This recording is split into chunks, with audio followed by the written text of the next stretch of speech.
Well, welcome, fans. I'm here once again with Alan Hinton, Unleashed, totally unrehearsed, ad-libbed as usual. Alan, good to see you again. Nice to see you, John. So, Alan, we're closing in on the beginning of the preseason training for the Sounders. I was wondering what your thoughts were as the Sounders kick off their training here in Seattle, then they head over to Tucson. Well, I think the Sounders, at the end of last year, decided very publicly that they were going to try and reduce the average age of the team, which was getting old, and I think they've done that. The nucleus of players left looks very strong, and I think that this year is going to be a good year for the Sounders. They do go to Tucson. Training camp starts, I think, this Friday. And then the very first real game is going to be in the CONCACAF Champions League against Copa Amerika, who are in the middle of their season. Look, a very good team. I've just scouted them on Mexican TV. They're quick. They got a lot of movement. So it's going to be a real fast training camp for the Sounders. I know they play friendly games, exhibition games against Vancouver, Portland, LA, and a Mexican team to get used to Club America. So the Sounders, for me, look strong. I think there's some more signings about to come. Obviously, Jody Morris is one they're hoping to get. But I think the Sounders will have another good year. So, Alan, there was a press conference with Garth Lagerwey, and they basically said that the team, he likes it the way it is. The biggest issue was finding a left back. But are you surprised at the lack of movement in the offseason? No, because in the past, Sounders have needed as many as 7, 8, 9 players. They do carry a roster of about 30. I thought the roster last year was stronger than it had ever been. They've got rid of a lot of players now, like Papa. Chad Barrett is gone, Leo Gonzalez is gone, Pineda is gone, Troy Perkins, the backup goalkeeper, is gone. They're all in their 30s. So the Sounders don't really need a lot of new players, but they want to get quality. You know, you don't win a thing with ordinary players, so the Sounders roster is strong, and I'm sure there'll be some more dealings going on. You look at LA. They brought in Larankovic, the red-headed player, who's a good player. He wanted to be back in LA. They've signed Mike McGee, who was a very popular LA Galaxy player a few years ago, struggled in Chicago, has now gone back to LA. LA attracts players like Flyers because they all want to live in Los Angeles around Hollywood. But, you know, in addition, there's a strong rumor going around that LA will sign Ashley Cole from Roma. They will sign Jolien Lescott from Aston Villa. So LA is going to be a force again. But the big deal with LA is, will Gerrard be committed? And Robbie Keane, who's getting older, will his mind be on the European Championships for the Republic of Ireland this summer, which is a big deal to him. So LA, for me, is in a little bit of turmoil. They've lost Gonzalez and they've lost Jimenez. So for me, I think the Sounders are ahead of LA right now, to be honest with you. But the league's going to be interesting. Patrick Vieira will liven up New York City. He's got more chance of handling those superstars like Pirlo and Villa and Frank Lampard than Jason Christ had no chance with those players because of his background. So I think the league's going to be good. Drogba will be an issue. Is he going to be back in Montreal? I've said before, he can retire it for once. That's the biggest downfall of all the players. They can walk out the door and retire. You mentioned Jody Morris. So we know that he's training with the German side. He scored a goal. They're getting ready to come off their winter break. What do you think will happen with Jordan Morris? Is he coming to Seattle or is he staying in Germany? Well, I've always said he should come to Seattle, but Jody Morris he's got Klinsmann and Andy Herzog. Both seem to favour not favour Major League Soccer, but prefer to send them to the German Bundesliga.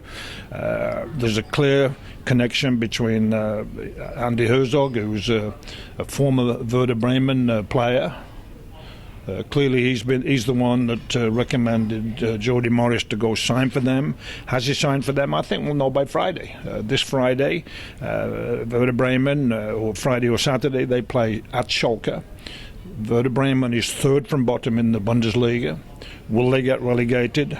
Or will they throw a lot of money at Jody Morris to think he could be the saving grace for them by being the goal scorer that he is, that can score goals for Bremen and keep them in the Bundesliga next year, which is worth a lot of money to the club. So money's an issue. Recommendations are an issue. I think we'll know in the next few days whether Jody Morris signs for Bremen or whether he prefers to come to his hometown club, the Sounders. I personally hope he signs for the Sounders. I know it's been a wish of mine that both the coaches of the national teams recommend that their players should mainly play Major League Soccer, because the coaching is just as good as it is overseas. I've been to many practices, 7 years now with Ziggy Smith. He's a wonderful coach. The programs are the same. I've watched Barcelona practice, I've watched Chelsea practice, I've watched Manchester United practice, I've watched Celtic practice, I've watched Derby County practice, I've watched Wolves play. They all do the same kind of practice, and Ziggy Smith's way up in there in terms of how good he is. So for me, I wish Jody Morris, and I'm biased, I wish he'd come here. Let's transition over to the English Premier League, Alan. Things are tightening up. Looks like Manchester United's making a move. Arsenal and Stoke play to a draw. So things are up in the air. How do you think it's going to play out with about 4 or 5 months left in the season? I think the next 5 or 6 weeks are going to be critical for all the teams at the top. Nobody's breaking clear. Arsenal looked as if they had the opportunity, but the game, Arsenal at Stoke this past weekend, was a great tribute to the great goalkeepers on both teams. You got the veteran agent Petr, who was signed by Arsenal from Chelsea for £10 million. He was absolutely brilliant, diving, punching the ball away, stopping vital shots with his feet. At the other end was a young kid named Jack Butland, who is the most promising young goalkeeper in England today. He was absolutely brilliant, stopping Giroud scoring. So Stoke's a force to be reckoned with. But, you know, Arsenal lost 2 points, but I'm sure in the end only the bravery and great player Petr kept them in the game. So, you know, on the other side of the deal, Manchester United, who've 10 straight home games, have not scored in the very first half of their games, which means boring. But boring's working right now for them because they moved up into 5th spot in the English Premier League. For me, they should have lost against Liverpool. Liverpool had by far the better chances this weekend. And then Wayne Rooney scored a brilliant goal, probably on the first shot of the game for Manchester United in the 78th minute. And then Manchester United hung on to win. Rooney now, he's 7 goals away from beating Bobby Charlton's all-time Manchester United record of 249 goals. Wayne Rooney's got 242. He will pass that record hopefully this year, but I still think if he does, I think he'll be looking to get out of Manchester United. But you know, Manchester United are playing boring soccer, but they're creeping up the table. 5th place is a bit of a surprise. Liverpool deserve to win, so we'll see what happens in the next few weeks with Manchester United. I noticed they've got 2 home games now in the league against reasonably easy opposition, so if anybody doesn't break away at the top, like Arsenal and Manchester City, I think Leicester's getting a bit tired now, but I don't think Spurs are going to stay up there. I saw them play this weekend. They look ordinary, even though they won 4-1. So I think the English Premier League is all to play for. Alan, the last topic that I wanted to discuss, there was some news coming out about Copa America. The fact that they're talking about now this being the 2nd best tournament compared to the World Cup coming to the U.S. You've got the top sides coming in from South America, the U.S. and Mexico, and apparently the interest is booming for them. And I know that you're going to be quite intrigued in following this. So what do you think of Copa America coming to the U.S., and how do you think, again, that's going to play out? Well, I think the U.S. proved in 1994 that we can draw huge fans. I watched the final between Italy and Brazil in the Rose Bowl in front of 105,000. It was packed in like sardines, but the crowds in America are booming for Major League Soccer and all levels of soccer, all the way down to youth soccer and young kids soccer. I think at the lower levels of soccer, at schoolboy level and high school level, I think there's a lot of concern amongst parents about the NFL and football.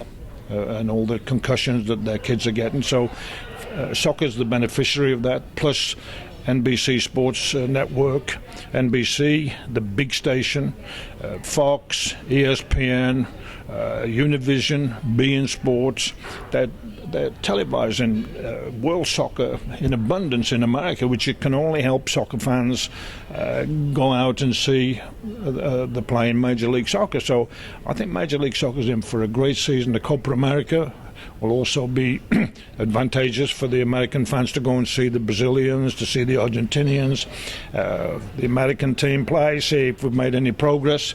But I think coming to America is a very smart move. You've only got to look at the crowds that the women's national team have got. I mean, for the women's national team to go on a farewell tour is a great credit to the way they played, to the popularity of the women's game. And it's still not as popular as the men's game. So, but it's wonderful that all the levels of play in America, women, men, is booming, and it's because it's a great sport, and the future is very, very bright. New teams coming in abundance into Major League Soccer. I can see there being 28, 30 teams in Major League Soccer by 2020. You've just seen in LA they're having a second team. I think it's 2018. Will Ferrell, the comedian, has just taken a piece of the show there. Magic Johnson's an owner. It's show business. Show business is America. I mean, Hollywood-style soccer. Here we come. Alan, I want to conclude with the fact that with the practices or preseason practices coming up, you may be going to Tucson, and we may be doing this show remotely with you if we can't do this in person again. So I wanted to thank you once again for joining us and look forward to talking to you either from here or from Tucson. All right. Always a lot to talk about. Thank you, John. Great. Thanks, Alan.